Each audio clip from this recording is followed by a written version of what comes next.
శ్రీకామకోటివాణి సమర్పిస్తున్న నడిచే దేవుడు స్వరసంపుటి 11వ భాగం వినండి. ఆదిశంకరుల అవతారమే. 2000 సంవత్సరాలకు పూర్వం ఆదిశంకరులు కాశీ మహాక్షేత్రానికి విచ్చేసి హిందూ మత పునరుజ్జీవనానికి పునాదులు వేశారని మనకు తెలుసు. నేటికి మరలా ఆ శంకర్ భగవత్పాదుల అవతారమూర్తులైన కంచి కామకోటి పీఠాధిపతులు శ్రీ శ్రీ శ్రీ చంద్రశేఖరేంద్ర సరస్వతులను కాశీలోనే కళ్ళారా చూసే భాగ్యం కలిగినందుకు మేమందరం ఆనందిస్తున్నాం. దక్షిణ దేశం నుంచి పాదాచారులై పలు శ్రమలు కోర్చి శ్రీ కామకోటి స్వాములు కాశీకి రావడం ఆనాటి ఆదిశంకరుల దిగ్విజయమైన యాత్రను మరలా స్ఫురణకు తెస్తున్నది. ఇది ఒక అపూర్వ అనుభవం. 1934లో కాశీ హిందూ విశ్వవిద్యాలయం పక్షాన జరిగిన బ్రహ్మాండమైన మహాసభలో కంచి కామకోటి పీఠాధిపతి చంద్రశేఖరేంద్ర సరస్వతి యతీంద్రులకు స్వాగతం పలుకుతూ హిందూ విశ్వవిద్యాలయ సంస్థాపకుడు దివంగతుడు శ్రీ మదనమోహన మాలవ్య పండితుడు నుడిమిన స్వాగత వాక్యాలు అవి.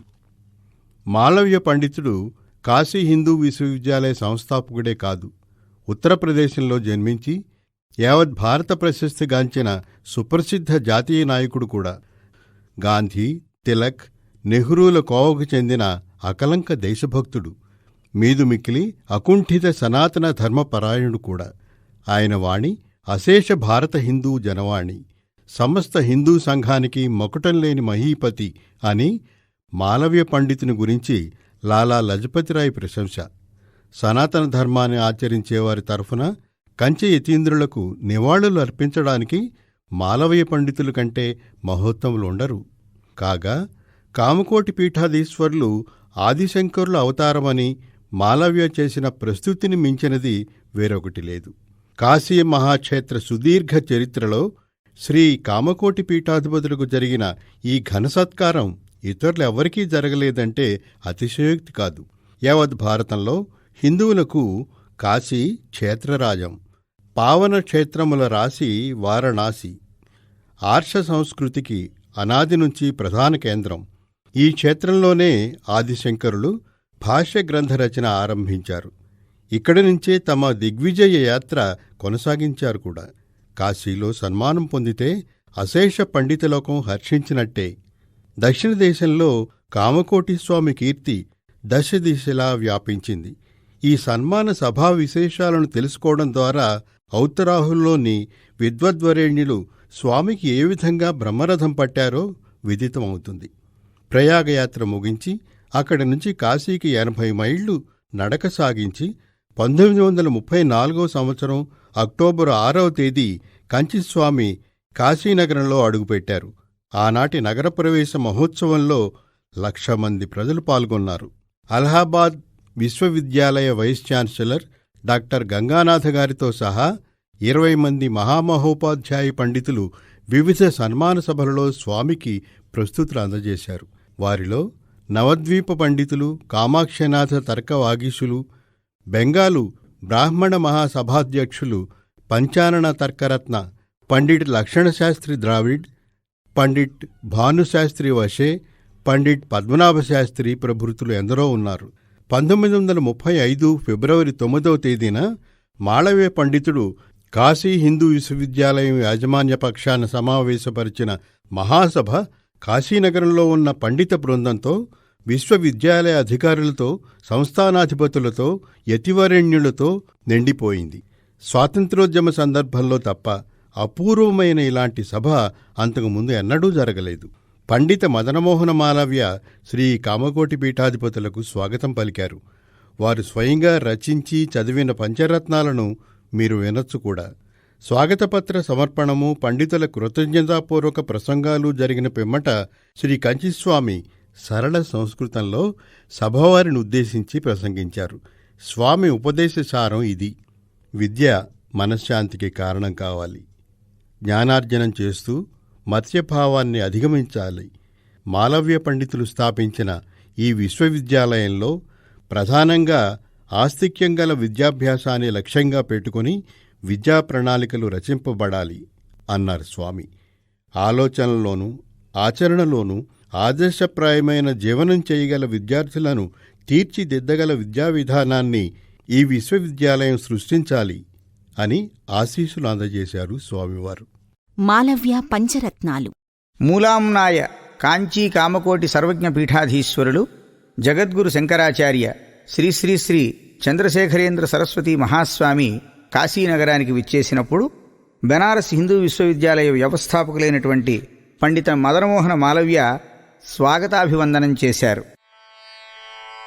యద్వాచాం లసితైస్త్రిలోకజనతా మోహాంధకారక్షయః పాదాబ్జస్మరణేన యస్య కలుషధ్వంసాత్ ప్రసాదస్థిరః తస్యాద్వైతగిరాం గురోర్భగవతః శ్రీశంకరస్యోన్నతం కాంచీపీఠపదం యతీశ్వర మహత్స్థానం త్వయాధిష్ఠితం.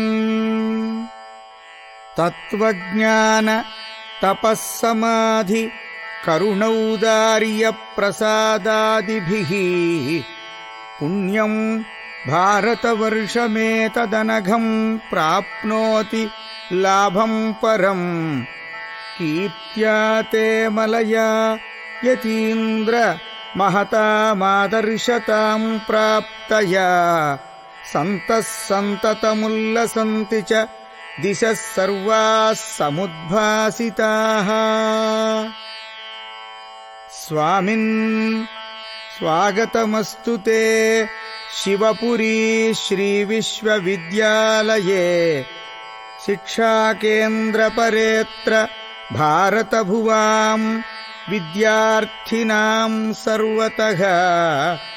శ్రీమద్వక్త్రసరోరుహోదిత శుభాశీః సుధాధారయ సాఫల్యం శృతిజన్మనోర్భవతు నః శాంత్యై స్రవంత్యా భువః. ఘోరే కలౌ ప్రతిదిశం భువి సత్యధర్మో హస్తాపకర్షమధునా నితరాముపైతి. తస్యోన్నతిః పునరిహాఖిలమంగళార్థా భూయాద్యథా కరుణయోపదిశేతి యాచే.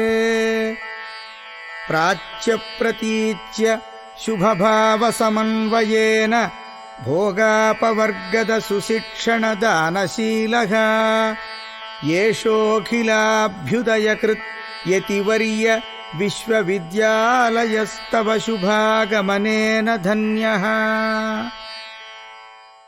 సంస్కృత భాషలో వారు రచించి సమర్పించిన ఈ పద్యమాలిక యొక్క సారాంశమేమనగా, జగద్గురు చంద్రశేఖరేంద్ర సరస్వతీ స్వామి యొక్క వాక్కుల చేత మూడు లోకాలయందు ఉన్నటువంటి సమస్త ప్రాణుల యొక్క మోహమనేటువంటి అంధకారం అంటే చీకటి నశించిపోతుందని, వారి పాదపద్మములను స్మరించడం చేత పాపమంతా తొలగి భగవదనుగ్రహం స్థిరంగా లభిస్తుందని, అలాగే వారి యొక్క అద్వైత సంబంధమైనటువంటి ప్రవచనాన్ని వినడం చేత శాశ్వతమైన ఆనందం కలుగుతుందని, అటువంటి మహనీయుడు ఈ కాశీనగరానికి విచ్చేయటం మా అందరికీ ఆనందదాయకం అని స్వాగతం పలికారు.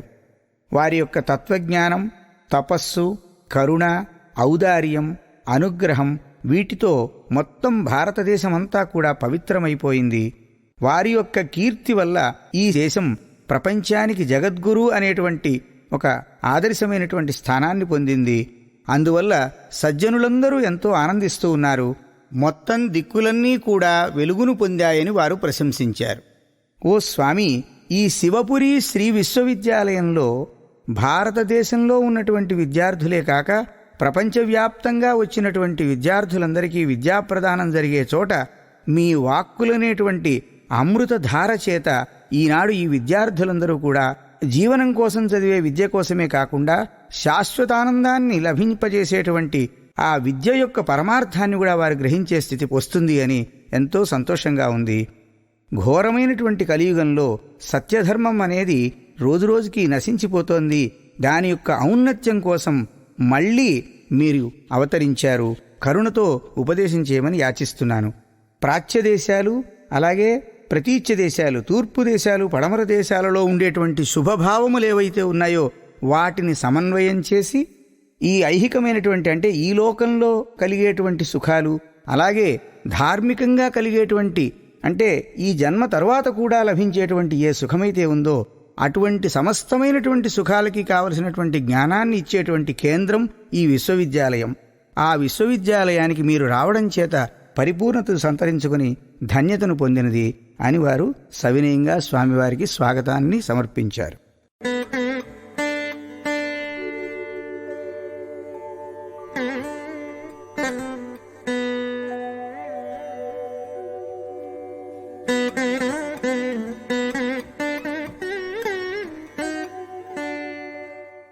శ్రీ చంద్రశేఖరేంద్ర సరస్వతి స్వామి వేదాలు పురాణాల పరస్పర సంబంధం గురించి వివరించారు. ఇతిహాస పురాణాలను పరిశీలించే వేద అర్థం తెలుసుకోవాలి.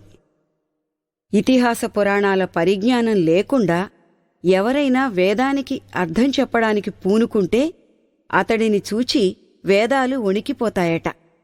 ఎందుకంటే అతడు అల్పజ్ఞుడు గనుక వేదార్థాలను తన అల్పమైన ఎరికలోనికి తెచ్చి ముడిపెడతాడని వేదాల భయమట.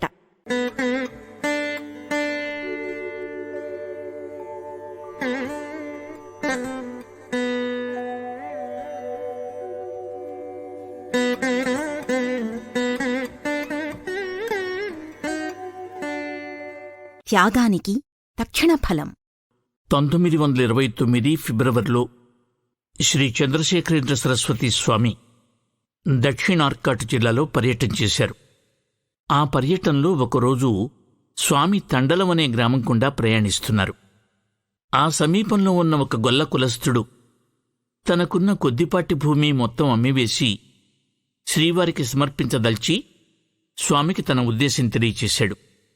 ఆ పని చెయ్యకుండా అతన్ని వారించడానికి స్వామి ఎంతో ప్రయత్నించారు. అయినా అతడు తన నిర్ణయం మార్చుకోలేదు. తనకున్న చారుడు భూమిని ఒక ధనవంతుడికి అమ్మివేసి ఆ డబ్బు తెచ్చి స్వామికి మనఃపూర్వకంగా సమర్పించుకున్నాడు. అతడు నిరాధారుడు కావడం స్వామికి ఎంతమాత్రం ఇష్టం లేదు.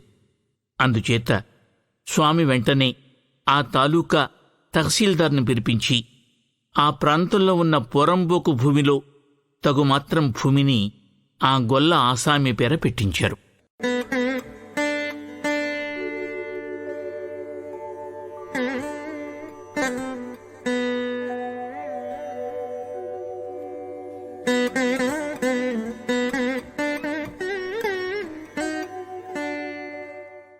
సహాయానికి ప్రతిఫలం ఏమిటి? శ్రీవారు ఇలా విశ్లేషించారు. ఒక వ్యక్తి మరొకడికి నిజంగా ఉపకారం చేస్తున్నాడా? ఏమో. అవతలివాడికి నీ వలన వాస్తవంగా ఉపకారం జరుగుతున్నదా లేదా అన్నది సంశయాస్పదం.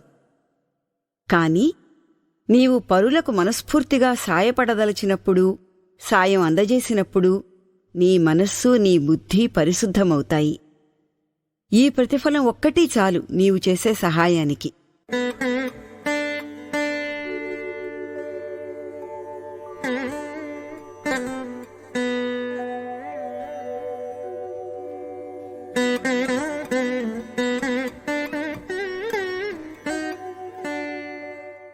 జీవకారుణ్యానికి పరాకాష్ఠ.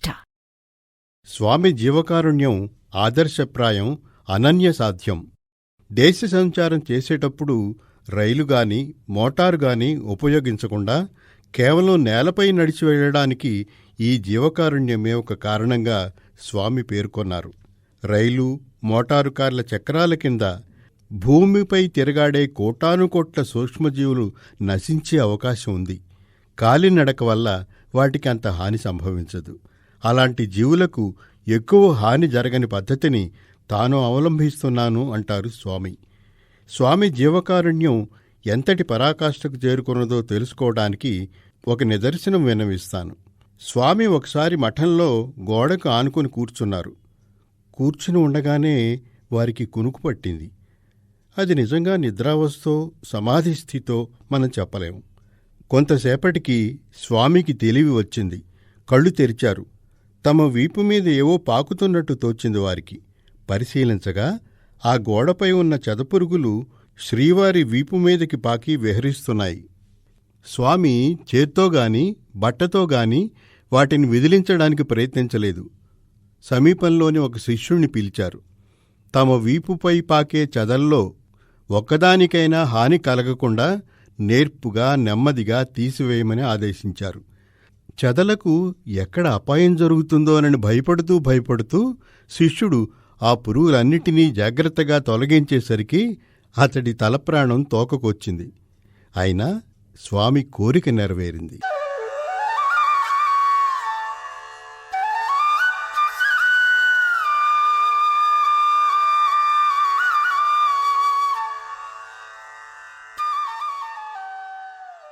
ఆచార్యుల వారిలో అల్లాను చూస్తున్నాను.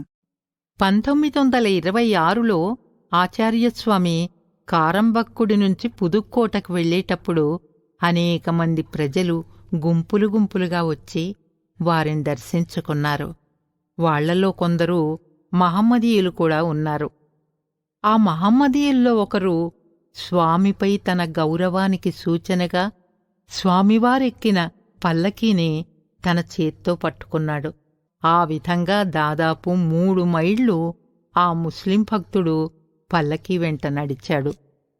స్వామి అప్పుడు పల్లకీ ఆపి ఆ మహమ్మదీయుణ్ణి తన సమక్షానికి పిలిపించి అతని యోగక్షేమాలను విచారించారు. ఆ ముస్లిం భక్తుడు తన సొంత విషయాలన్నీ స్వామికి నివేదించి స్వామి సలహా నర్థించాడు. స్వామిని స్తుతిస్తూ తాను వ్రాసిన పద్యాలను ఫలపుష్పాదులతో స్వామికి సమర్పించాడు. స్వామి ఆదేశానుసారం ఆ భక్తుడు తాను వ్రాసిన పద్యాలను చదివి వాటి అర్థం వివరించాడు. అక్కడ్నుండి స్వామి వద్ద సెలవు పుచ్చుకుని వెళ్తూ ఆచార్యుల వారి రూపంలో నా కళ్ళకు అల్లా కనిపించాడు. భవబంధాలను తెంచుకుని ముక్తి కోరేవారికి ఈ శ్రీవారి దర్శనం చాలు అని ఆ ముసల్మాన్ భక్తుడు అన్నాడు.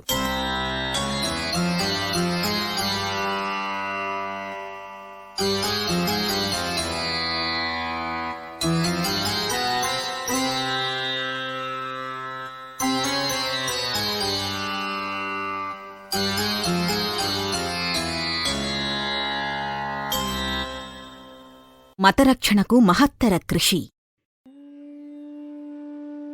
భారతదేశంలో మతం మనుగడకు రాజ్యాంగ రక్షణ చేకూరింది. మన రాజ్యాంగంలో మతం ప్రజల ప్రాథమిక హక్కుగా ఏర్పడింది. అయితే ఇందుకు ప్రధాన బాధ్యులెవరో దేశం మొత్తం మీద తెలిసినవారు ఏ కొందరో ఉన్నారు. 1947లో కామకోటి పీఠాధిపతి శ్రీ చంద్రశేఖరేంద్ర సరస్వతి తపోబలంతో ఆ లక్ష్యం ఎలా సాధింపబడిందో వేద రహస్య సంవేది మహాపండితుడు శ్రీమాన్ అగ్నిహోత్రం రామానుజ తాతాచారి గారు రాసిన వ్యాసంలో వెల్లడించిన విషయాలను సవినయంగా మీకు విన్నవిస్తున్నాను. హిందూ మత సంరక్షణకు శ్రీ కంచి కామకోటి పీఠ పరమాచార్యులు జగద్గురువులు శ్రీ చంద్రశేఖరేంద్ర సరస్వతి స్వామివారు చేసిన మహత్తర సేవలను తెలుసుకోవాలంటే భారత స్వాతంత్రోద్యమం నాటి దేశ పరిస్థితుల్ని జ్ఞాపకం చేసుకోవాలి.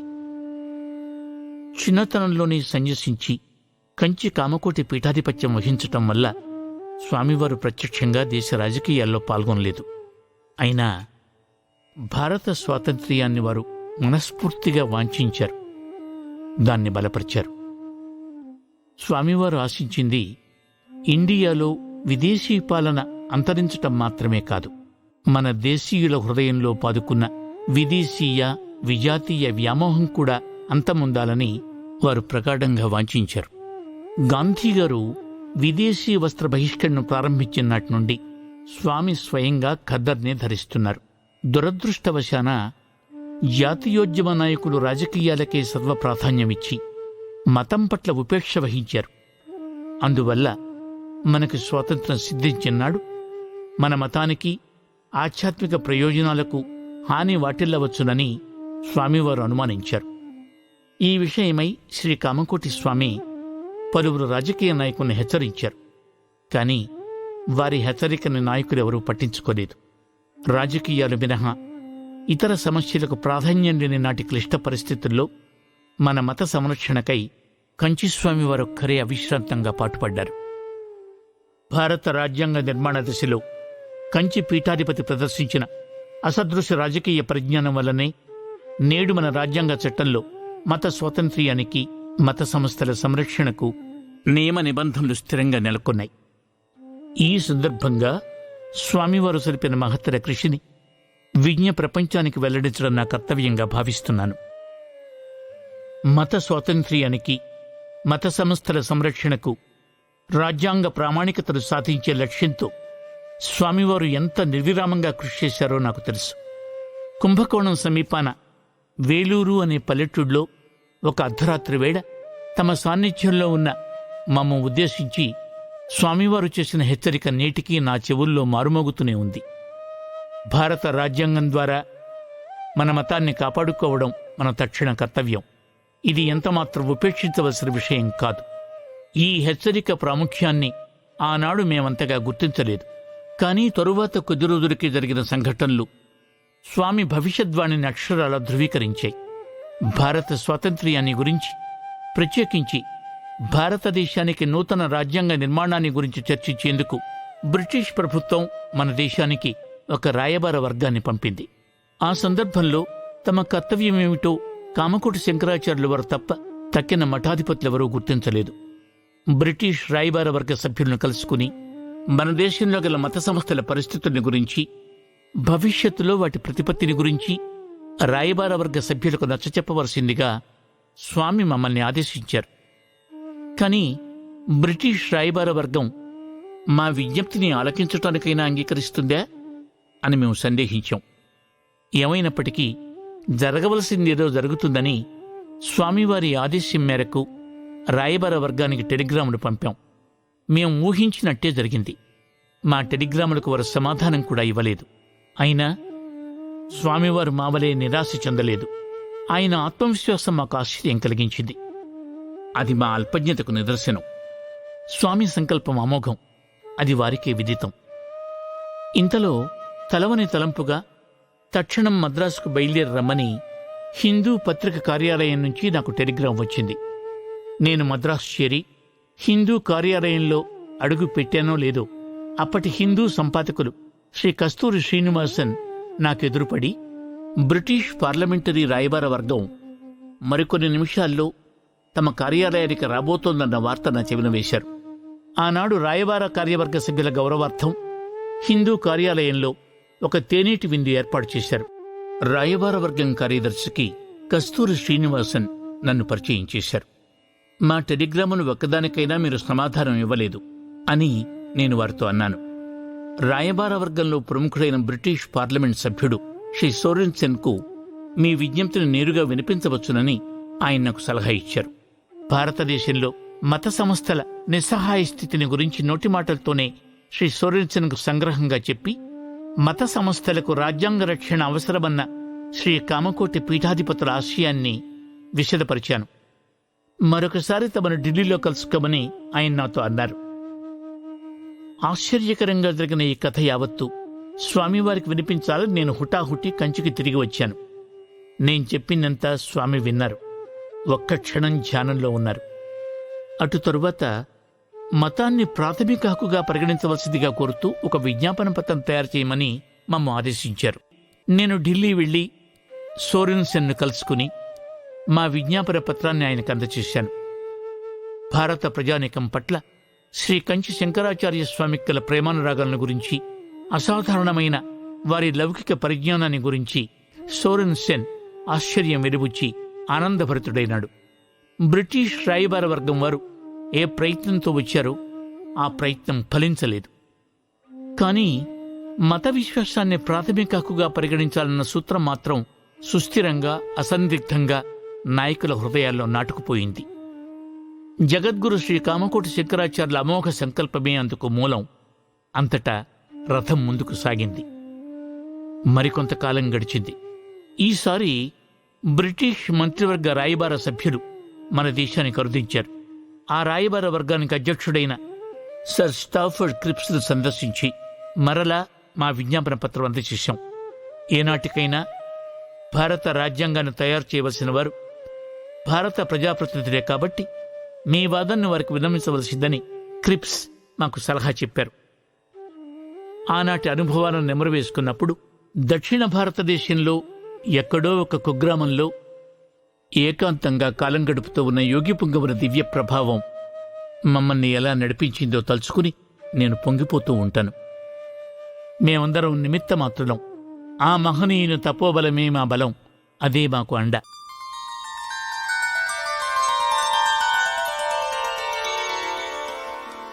అది స్వాతంత్ర మహోద్యమానికి ఆయువు పట్టు. నాయకుల మనసులన్నీ 100కి 100 పాళ్ళు రాజకీయాలపై లగ్నమైన రోజులవి. అయినా మత స్వాతంత్ర్యాన్ని గురించి సర్దార్ వల్లభాయ్ పటేల్తో సంప్రదించేందుకు సాహసించాం. ఆయనతో మత ప్రసక్తి తేగానే అగ్గిపై గుగ్గిలం పూసినట్లయింది. హిందువులలో ఏనాడైనా ఒకరికొకరికి తలలు కూడడం సాధ్యమేనా అంటూ గర్జించాడు శ్రీ పటేల్. అంతటా నేను ధైర్యం కూడగట్టుకుని వివిధ వర్గాలకు చెందిన హిందువుల్లో సమైక్యతా సాధనకు కంచి పీఠాధిపతులు కొనసాగిస్తున్న కృషిని పటేల్ గారికి నివేదించాను. ఆ మాటలు విని పటేల్ ప్రసన్నుడైనాడు. మొదట హిందూ మతంలోని వేరువేరు శాఖలను ఏకముఖం చేయగలిగితే అటు తరువాత మీ కోరిక నెరవేరగల ప్రయత్నం ఏదైనా చేయవచ్చు అని సర్దార్ పటేల్ హామీ ఇచ్చారు. తదాది భారతదేశంలోని వివిధ సిద్ధాంతాలు చెందిన మఠాధిపతులందరినీ సందర్శించి ఏకాభిప్రాయ సేకరణకై తీవ్ర ప్రయత్నం చేశాం. వివిధ మత సంస్థలు చెందిన పెద్దలందరినీ సందర్శించాం. మన దేశ చరిత్రలో ప్రప్రథమంగా అఖిల భారత మఠాధిపతుల మహాసభ పేరుతో మఠాధిపతులందరి సహకారాన్ని సమకూర్చడం సాధ్యమైంది. భారతదేశానికి స్వాతంత్ర్యం సిద్ధించింది. భారత రాజ్యాంగ నిర్మాణానికి రాజ్యాంగ పరిషత్ ఏర్పాటైంది. అయినా స్వాతంత్ర సంపాదనా మహోత్సవంలో మతానికి రాజ్యాంగ రక్షణ కల్పించాలన్న యోచన కానీ ఆసక్తి గాని ఎవరిలోనూ కనిపించలేదు. ఆ పరిస్థితుల్లో కంచి తపస్వి శ్రీ చంద్రశేఖరేంద్ర సరస్వతి కంచికి సమీపంలో అంబీ అనే చిన్న పల్లెటూరులో ఉన్నారు. మద్రాసులో ఉన్న ప్రముఖ న్యాయవేత్తలందరినీ తమ సమక్షానికి పిలిపించుకున్నారు. రాజ్యాంగ శాసనం ద్వారా మత స్వాతంత్ర్యాన్ని పరిరక్షించే ప్రతిపాదనను సూచించవలసిందిగా స్వామి వారిని కోరారు. న్యాయశాస్త్రంలో ప్రవీణులైన ఆ మేధావులంతా చేరి దీర్ఘంగా చర్చించి సుదీర్ఘమైన కొన్ని సూత్రాలను తయారు చేశారు. కానీ రాజ్యాంగ పరిషత్ అసెంబ్లీ సలహాదారు వాటినన్నింటినీ నిరాకరించి సంగ్రహంగా తనకు ప్రత్యామ్నాయ ప్రతిపాదన సూచించారు.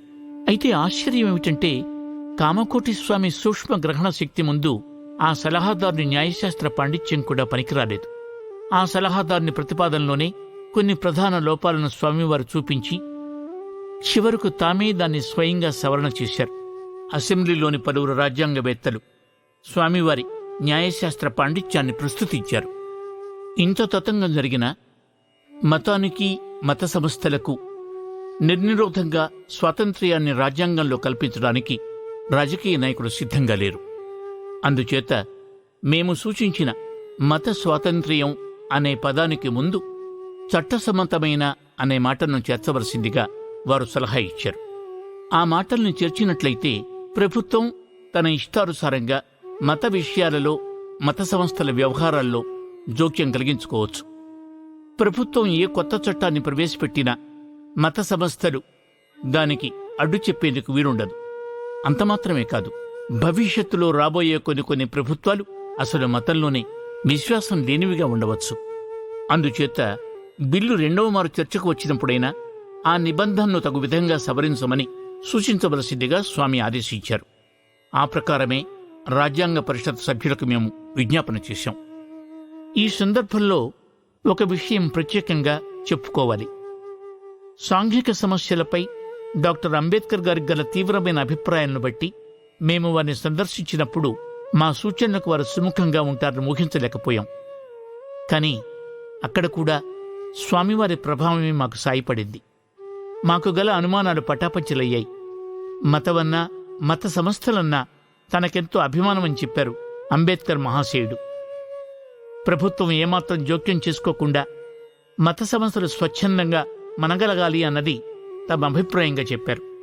అప్పట్నుండి మా వ్యవహారం నల్లేరుపై బండిలా నడిచింది. మత సంస్థలకు సంబంధించిన క్లాజును 4 భాగాలుగా విభజించారు. చట్టసమ్మతమైన అనే మాటల్ని 4వ భాగానికి మాత్రమే వర్తింపచేశారు. మత సంస్థల స్వతంత్ర నిర్వహణకు రాజ్యాంగ రక్షణ సమకూరిందంటే శ్రీ కామకోటి పీఠ పరమాచార్యుల కృషే అందుకు ప్రధాన కారణం. ప్రతి మతము ఈ హక్కులు కలిగి ఉంటుంది అని మాత్రమే ఆదిలో ఉండేది. మహామేధావులైన రాజ్యాంగ నిర్మాతలు సైతం ఆ వాక్య రచనలో గల లోపాన్ని గ్రహించలేకపోయారు. స్వామివారొక్కరే దాని అసమగ్రతను గ్రహించారు. అందుచేత మత సంస్థలు అన్నప్పుడు అనేక శాఖల పేర్లతో నడిచే సంస్థలు పెక్కింటికి రాజ్యాంగ రక్షణ సూత్రం వర్తించకపోవచ్చు. ఆ హేతువు చేత అన్ని మతాలు, ఆ మతాలకు చెందిన అన్ని శాఖలు ఈ క్రింది హక్కులు కలిగి ఉంటాయి అనే మాటను చేర్చవలసిందిగా స్వామివారు సూచించారు. స్వామి సలహాను రాజ్యాంగ పరిషత్ స్వీకరించింది. ఇంత వ్యవహారం నడిచినా ఈ సందర్భంలో స్వామివారు వహించిన పాత్ర పరమ రహస్యంగానే ఉండిపోయింది. తాము తెరమరుగునే ఉండి మన మతానికి, మన సంస్థలకు స్వాతంత్ర్యాన్ని, రాజ్యాంగ రక్షణను ప్రతిపాదించిన మహానుభావుడైన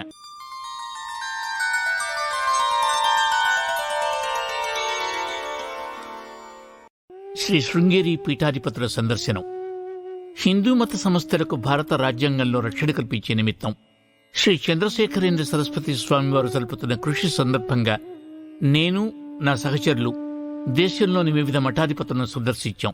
అప్పటి శృంగేరి పీఠాధిపతులు పూజ్యశ్రీ చంద్రశేఖర భారతీ స్వామి సమక్షంలో మేమనుభవించిన దివ్యానుభూతి ఎన్నిటికీ మరోరాంది. మమ్మల్ని చూడగానే స్వామివారు అడిగిన మొట్టమొదటి ప్రశ్న, కామకోటి పీఠాచార్యుడు ఈసారి వ్యాసపూజ ఎక్కడ చేశారు? మధ్యార్జునంలో అని మేము సమాధానం చెప్పాం. అటు తరువాత హిందూ మత సంస్థలకు రాజ్యాంగ రక్షణకై కామకోటి ఆచార్య స్వాముల వారు సలుపుతున్న కృషిని, దేశంలోని మత సంస్థలన్నిటి ఐక్యతకు వారు కావిస్తున్న ప్రయత్నాలను శృంగేరి స్వామికి నివేదించాం. దేశ పరిస్థితుల్ని సూక్ష్మంగా గ్రహించి ప్రస్తుత స్థితిలో మన కర్తవ్యమేమిటో గుర్తించగలిగిన వారు కంచిస్వామి వారొక్కరు మాత్రమే. ఈ విషయంలో మేమందరము వారి కృషిపైనే ఆధారపడతాం.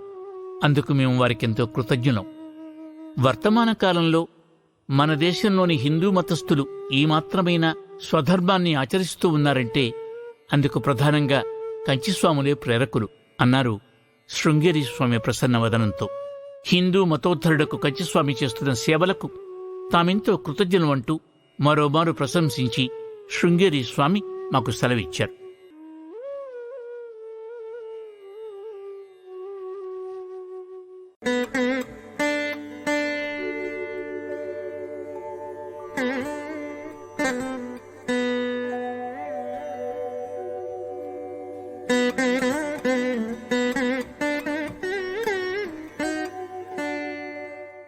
శ్రీ కంచిస్వామివారు నానాత్వంలో ఏకత్వాన్ని నిర్వచించారు.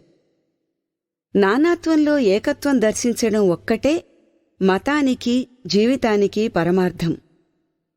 ఏకమతం కోసమని నేటి మతాలన్నిటినీ రూపుమాపడానికి ప్రయత్నించకూడదు. ఎవరి ఇష్టదేవతపై వారికి భక్తిని పెంపొందింపచేయడమే ఉత్తమం అని ప్రవచించారు.